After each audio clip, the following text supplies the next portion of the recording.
Pessoal, eu estou na Vale TV, eu apresento o programa Filosofando com Samir Abdo.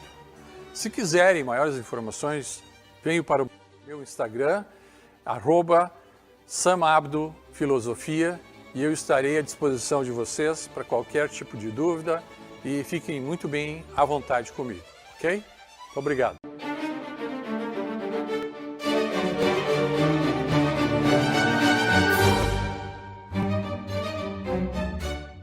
Olá, espero que estejam todos bem. Saúdo a todos com o símbolo da filosofia. Espero que estejam todos bem mentalmente, que estejam gostando dos nossos programas de ensinamentos sobre os filósofos do mundo.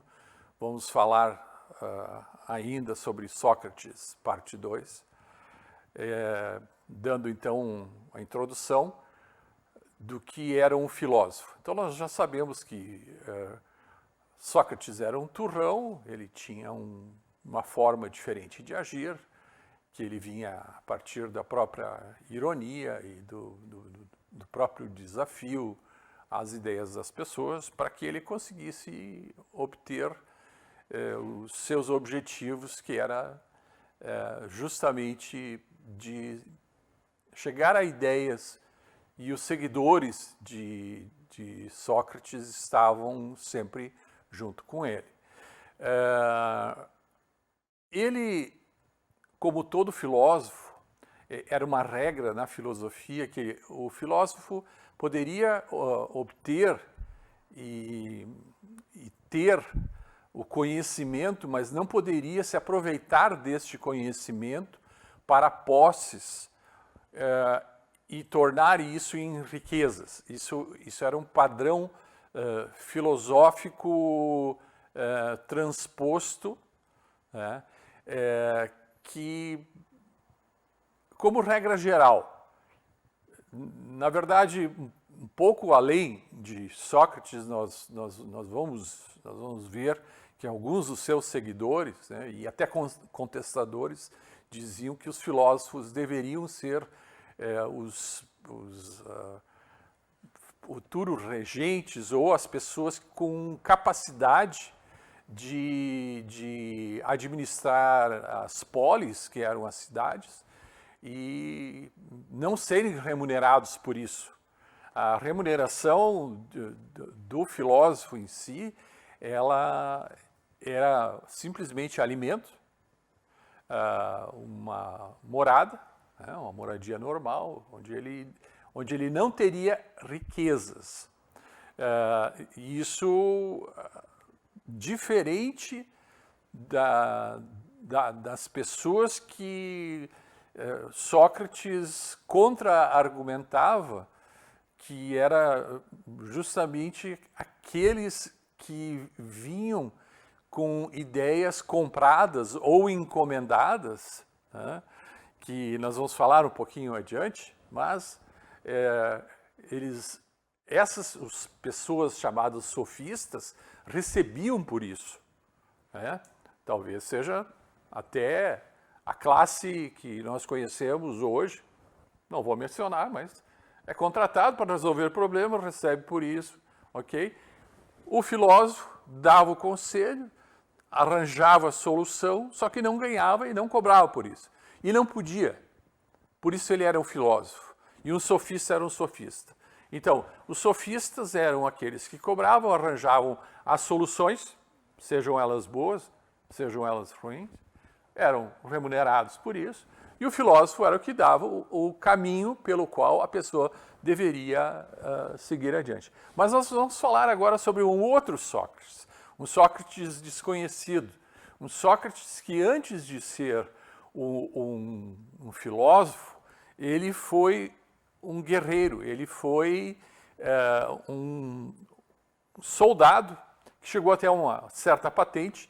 Ele lutou na guerra do Peloponeso, por volta de 431 a.C., Ele foi um soldado corajoso,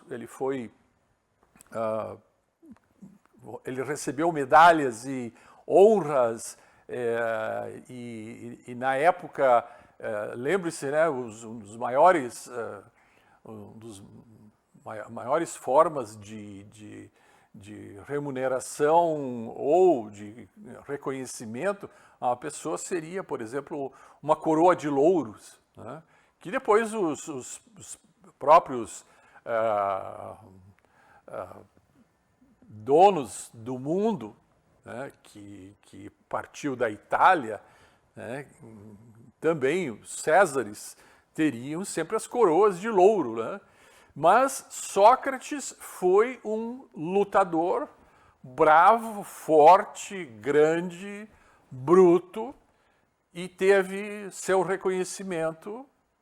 E como é que nós reconhecemos uma pessoa durante uma guerra que durou praticamente anos? Ele ficou quase 10 anos cumprindo essa parte de soldado, justamente matando as outras pessoas.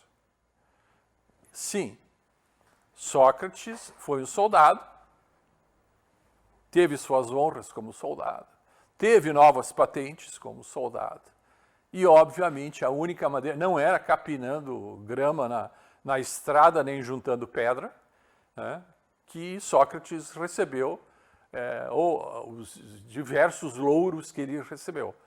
Então ele foi laureado por ter sido um ótimo soldado que matou diversas pessoas.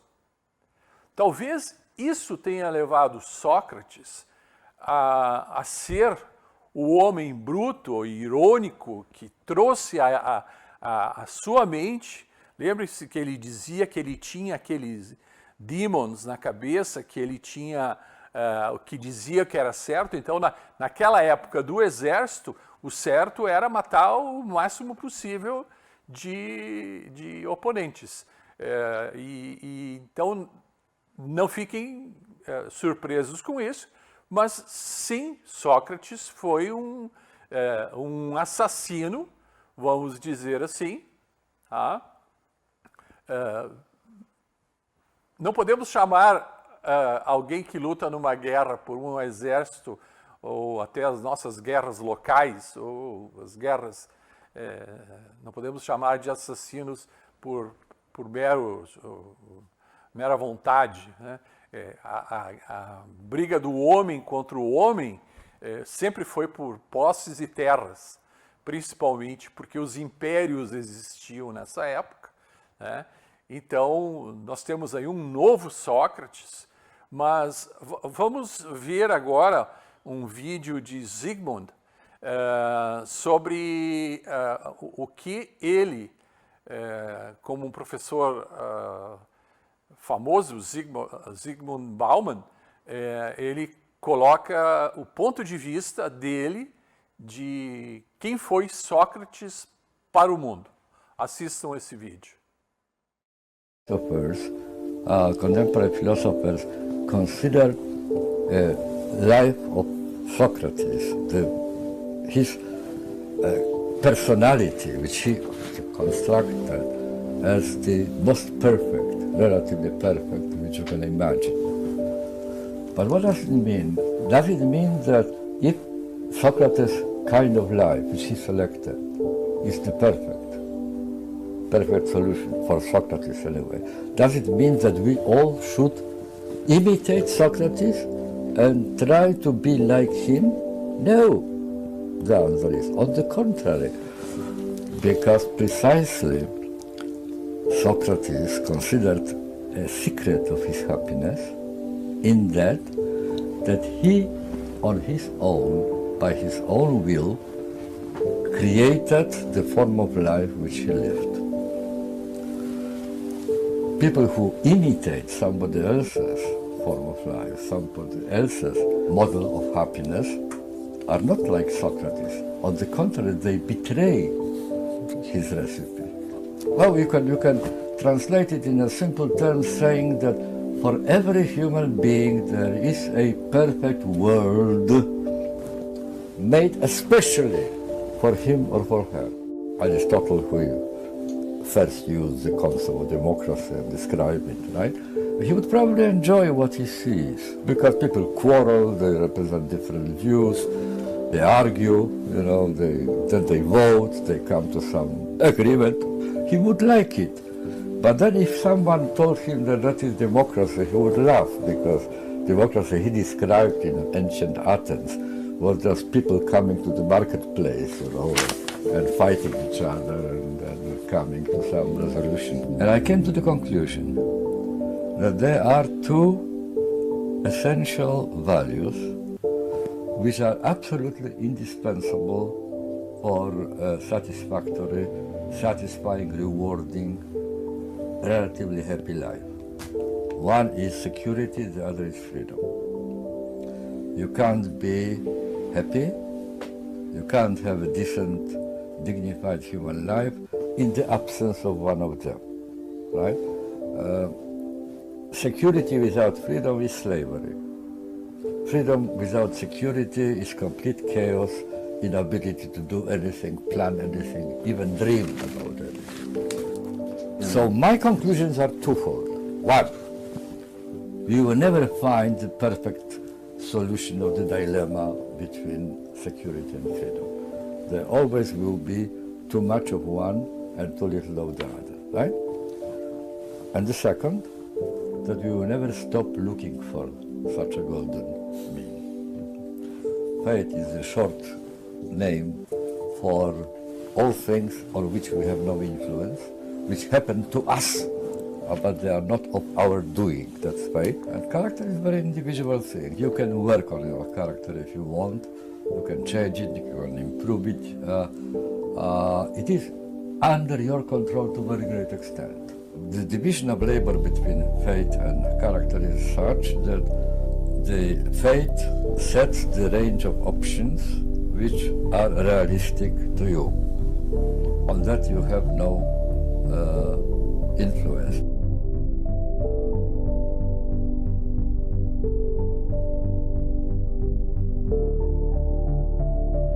Então, moradia ou liberdade e segurança e liberdade eram as duas coisas que se pretendia na vida.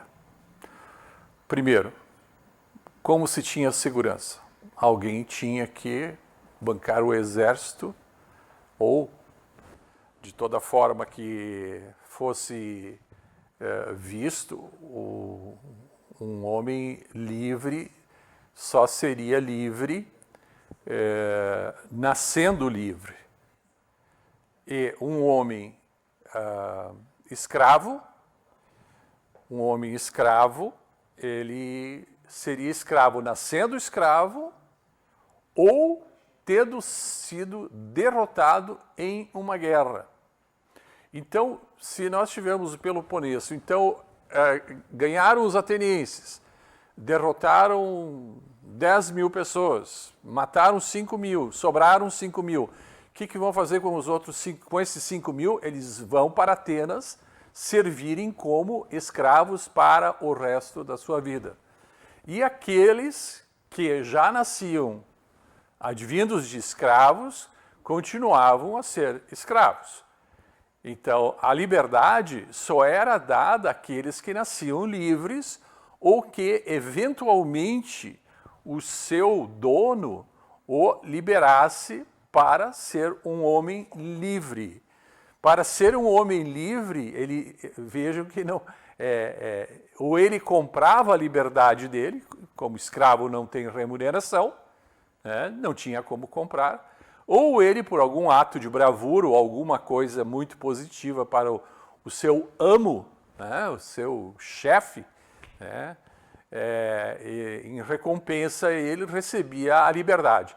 E essa liberdade era uma liberdade dada por escrito. Então era, através de um tabelionato local, era feito então que fulano de tal tinha a liberdade. Então na questão pré-socrática, até então, o ateniense vivia com a ideia de que a segurança cabia ao seu tempo e que a liberdade era o objetivo principal da obtenção do próprio ser humano na época.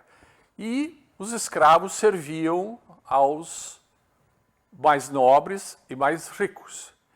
Neste interim, nós temos aí então os sofistas, que serviam como intermediários vamos dizer assim, criar ideias e resultados a partir do seu próprio conhecimento, e nós tínhamos os filósofos, que eram aqueles que eram o exemplo para o povo do ensinamento que o próprio governo não tinha interesse de ensinar. O ensinamento era absolutamente em cima do próprio sistema de comando de como ele poderia viver sendo fiel ao seu tempo e ao seu estado. Ali menciona, inclusive, Bauman diz que Aristóteles depois vai colocar os procedimentos do Estado como ele deve ser, né? Então, voltamos à velha máxima, né, do conhece a ti mesmo.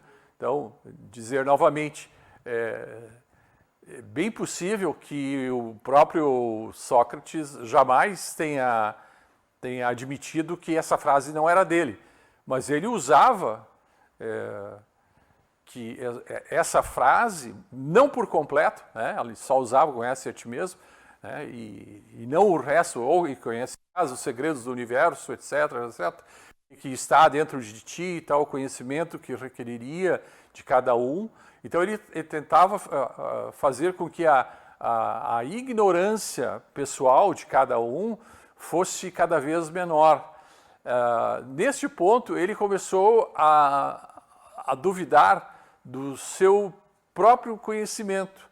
E ele começou a ser duvidado, ou puseram em dúvida, não aqueles que o seguiam, mas aqueles que o confrontavam, porque já existiam pessoas que iam ao encontro de Sócrates para dizer, me afronta, me dá uma ideia, me faz eu pensar diferente do que eu já penso. E o próprio Sócrates dizia, como resposta para eles, só sei que nada sei. Isso derrubava o confronto, porque já era uma questão de briga de rua. Já ele, como um questionador que era essencialmente sábio, ele sabia como intelectualmente agir contra esse tipo de pessoas. Lembre-se que nós estamos falando de um Sócrates que foi um lutador, um guerreiro, foi um soldado. Ele tinha o conhecimento do que era o sofrimento em campo, ele sabia o que era uma batalha e ele sabia como enfrentar as pessoas, só que, como ele era turrão, por ser talvez um militar, ele já tinha uma metodologia intelectual que fazia com que ele fosse o provocador, mas nunca o provocado. No momento que ele foi provocado, ele começou a dizer com frequência, só sei que nada sei. Aí existe um ponto bastante interessante.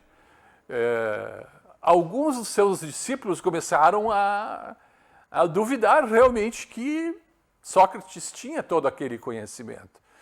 Então, um dos seus adeptos seguidores, chamado Xenofontes, foi até a pitonisa de Delfos e, chegando lá, viu a famosa frase de Sócrates, escrita sobre o templo.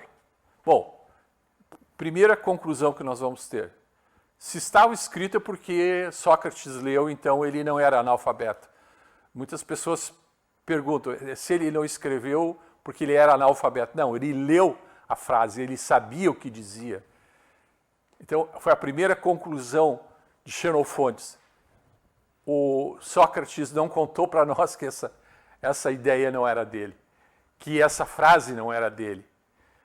E ele adentrou o Areópago e ele, lá dentro, através de um contato com uma pitonisa, existiam então, normalmente, as acrópolis, né, elas eram formadas de pilares abertos, tipo um coreto, e lá ficavam sentados esperando as pessoas chegarem o dia inteiro, e eles moravam abaixo da terra. E Xenofontes foi justamente questionar com relação a Sócrates, e chegando lá, Xenofontes diz: nós estamos com um grande dilema.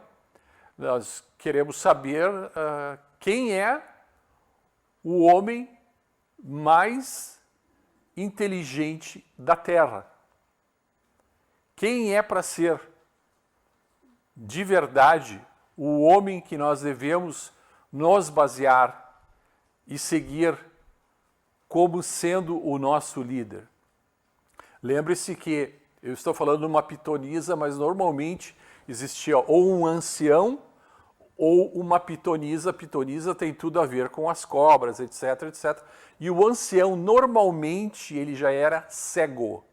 Era uma das características para ser um ancião que fosse justamente o transmissor. Aí nós temos Zeus e Apolo. Zeus era o topo dos deuses e Apolo o transmissor justamente da pitonisa ou do ancião para poder dar as respostas.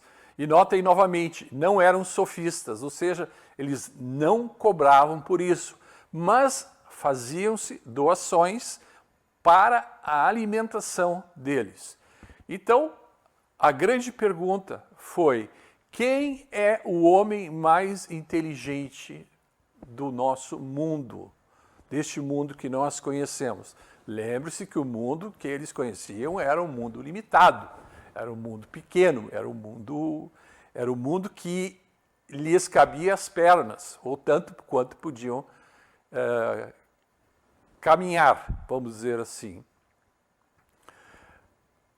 Xenofonte teve a seguinte resposta: aquele que diz que menos sabe ou nada sabe é o homem mais inteligente da face da Terra. Quando diz da face da Terra onde eles estavam. Lembre-se, Atenas, centro cultural. Xenofontes ficou engrandecido e voltou imediatamente para contar para Sócrates que ele era o homem mais inteligente da Terra, por ele dizer justamente: eu sei que nada sei. Então, aquele critério de humildade dele, seja uma humildade falsa ou uma humildade verdadeira, foi exatamente o que o fez resolver os conflitos. Tanto que Aristófanes, que era um dos seus maiores inimigos e, vamos dizer assim, degladiadores, que satirizava o que o próprio Sócrates dizia, ele veio à tona dizendo que se era assim, se ele nada sabia, então ele não tinha nada a ensinar, e o que ele estava fazendo era pior do que os sofistas estavam fazendo. Então, que ele era um falso filósofo. E isso, obviamente, provocou a ira deste homem que, teoricamente, Sócrates, nos bons momentos, enquanto calmo, né, ele era um jovem humilde, saiu de uma parteira de um artesão, pessoas pobres, né? Ele lutou como soldado para poder sobreviver, acredito eu, ou ter pelo menos alguma forma de consideração. Né? Também foi considerado um dos homens mais sábios do seu tempo, talvez pela sua, por ser rude, mas objetivo. Ele teve como um dos seus melhores aprendizes Platão, que era seu escriba. Tudo o que foi dito por Sócrates e nunca escrito por ele foi anotado por Platão. Né? Nós vamos ver, quando falarmos sobre Platão, sobre todos os livros e todo o que o platonismo tem a dizer sobre o período socrático e como ele aprendeu. Né? E ele conseguiu, através de questões humanas e usando a razão, trazer o pensamento antropológico, que é justamente o que faltava, porque crer nos deuses e acreditar que as coisas vão acontecer sem esforço pessoal era uma coisa comum da época. Então, a morte era muito certa, a pobreza era mais certa ainda, a falta de conhecimento e a ignorância eram permanentes. Então, ele usava a ironia e a maiêutica para conseguir fazer com que as pessoas pudessem evoluir, né? E a partir do parto das ideias, as pessoas conseguiam, pelo menos, mudar a essência da sua opinião e ter um constante questionamento de si próprio, ou até mesmo diante do próprio governo. Seria uma questão conspiratória, né? De subversão mental. Essa subversão mental era justamente o que veio a ser uma das principais acusações de que ele estaria mudando a cabeça dos jovens, dos homens, das mulheres, de todos, e estaria também sendo aquele que estava falando mal dos deuses gregos, e que a razão, que também era o logos, ou a palavra, estaria além dos deuses e além do poder do Estado. Então, esse júri, que foi composto de 501, vamos dizer assim, julgadores, 280 votaram pela condenação de Sócrates sobre essas duas afirmações, que estaria corrompendo, ou seria um subversor, e falando mal dos deuses, o que nunca tinha acontecido antes. E ele não aceitou e fez com que ele mesmo se autodefendesse, o que, obviamente, ele não era um sofista, ou seja, ele não tinha preparação para fazer a sua própria defesa. E Sócrates foi, então, pelos 500, foi condenado à morte.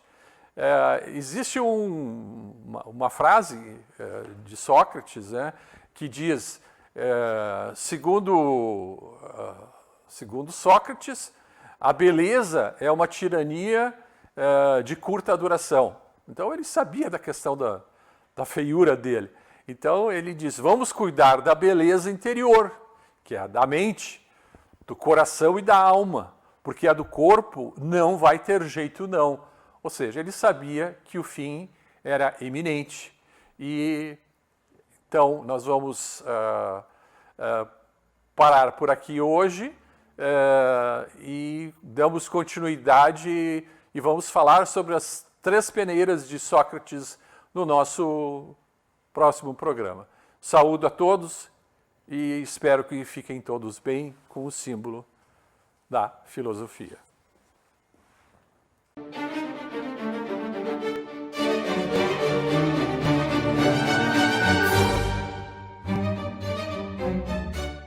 Pessoal, eu estou na Vale TV, eu apresento o programa Filosofando com Samir Abdo. Se quiserem maiores informações, venham para o meu Instagram, @samabdofilosofia, e eu estarei à disposição de vocês para qualquer tipo de dúvida e fiquem muito bem à vontade comigo, ok? Obrigado.